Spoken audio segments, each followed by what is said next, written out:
Well, Dean, disappointing defeat for yourself. How do you assess that performance? Yeah, as you said, they were disappointing, massively, frustrated in there. First half, we didn't really create lots of opportunities. We created a couple of half ones, we didn't really take them. Got a blatant penalty in the first half. I don't think you'll see a more obvious penalty this season in any league. I got the linesman stood next to me, telling the referee it's a white handball. Referee decides not to give it. Seen it back. Not only does he handball it, he actually drags it back into his body. It's an embarrassment. Decisions like that change football matches. We've got caught from our phase of play. We've scored, gives them something to hold on to.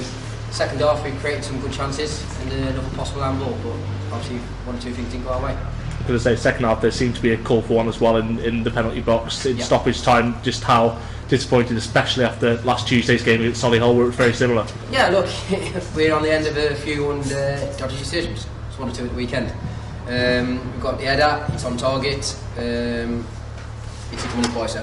His arms, they tell us anything away from the body, his arms away from his body. As I said, we've not got it, we've got to do better. We can't rely, as I said last week, we can't rely on decisions. Referee's not going to give them us. Solihull's blatant handball, pulls hands above his head, to say. But we've created chances tonight, and two really, really good chances for Kwame and for JP, and they didn't hit the target. You mentioned Saturday, a massive win against a side you said would be up there. Tonight, a home defeat to a side bottom of the table. As a manager, that must be really frustrating. Yeah, look, I don't look at the league table at the minute, whether they're bottom or not. It's I've watched their last 3 games. They should be on more points than they actually had before this game kicked off. The weekend, they had 3 very, very good opportunities. 2 identical where they scored against us tonight, and they should have put themselves on the minimum 2-0 up. They didn't. They scored an own goal just to strike half time. Very similar to what happened at the last second. The kid he actually looped over the bar today. On Saturday, he looped to the top corner for Hartlepool.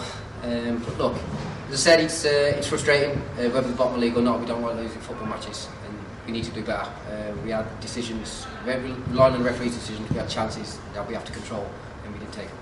Was it pleasing in the sense that you were creating those chances, which perhaps was a frustration at times, but again, it goes back to just being able to actually finish them?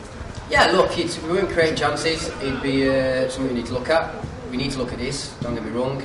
But as I said, it's just frustrating. It's just frustrating. It's you're at a point and we're counting their half, second half.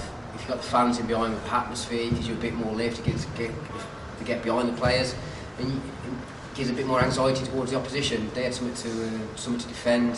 Look, I'm not taking anything away from Maidenhead. They put the bodies on the line towards the end. There was a lot of blocks going on and stuff like that. We just frustrated and we didn't do what we needed to do when we had our chances. In terms of team selection, obviously you had Jordan Ponticelli back for a brief spell on Saturday, but from the start today, how pleasing is it for you to have him back and Adi Yusuf as well? Yeah, look, obviously Adi had a little tweak after the Bournemouth game. He was back in the group. He trained with us yesterday fully. Came through absolutely fine. He's got a few days with the physio. Pushed him on Thursday and Friday. So he's fit enough to come into the group, train us, get a proper training session into him yesterday. He's fine. It's good to have Adi back to competition places. Obviously JP's been out a few weeks, but that kind of balances against the few weeks that he'd done already Coventry in pre-season, so he hasn't been too much time. Obviously 4 games gone, 2 home, 2 away. What's your initial assessment of 6 from 12?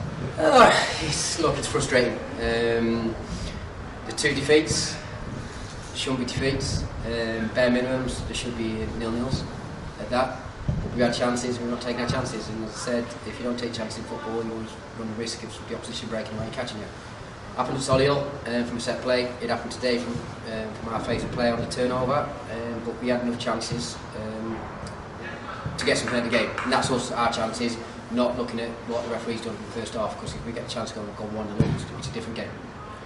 Obviously tonight the game was brought forward, so you've had less time to prepare for Saturday against Wealdstone.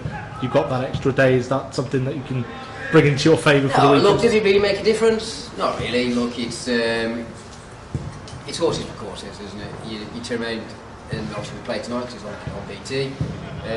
We've got an extra day on them. Look, we talk about Thursday, we talk about Tuesday to Friday. That's what the season's about. It's going to be this season: Tuesday, Saturday, etc. Said we'll recover properly over the next few days, and we'll make sure we're ready to go down to Wealdstone and do our best to get 3 points. Cheers, Steve.